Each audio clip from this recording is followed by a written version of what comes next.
mnamwachia huyo. Roho ya mauti na ikemea kwa jina la Yesu.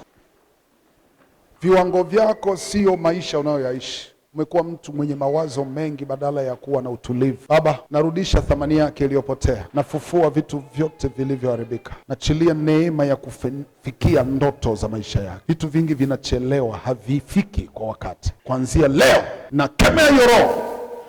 Baba, nafuta hilo tatizo kwenye hilo tumbo. Huo uvimbe usiwepo kabisa.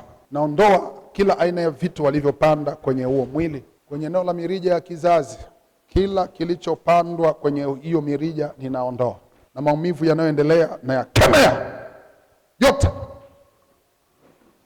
Natamka uponyaji kwenye mwili kuanzia utosini mpaka miguuni. Kila roho inayomsumbua ninaiondoa, ninazikemea. Mnamwacha huyu leo. Kila ndoto mnayomletea kwa lengo la kuendelea kumfunga na kumfanya asiishi maisha ambayo Mungu anatamani aishi, ninamtenga na hiyo roho kwa jina la Yesu Kristo. Kemea hiyo roho kwa jina la Yesu. Jo, naona Mungu akikuinulia watu. Naona ukisoma nje ya nchi. Amen. Hujawahi kuwa na ndoto ya namna hii. Amen. Kwa hiyo focus kwenye masomo, lakini ninachoona ni baada ya masomo na kabla hujamaliza mwaka wa mwisho, naona Mungu akikuinulia watu.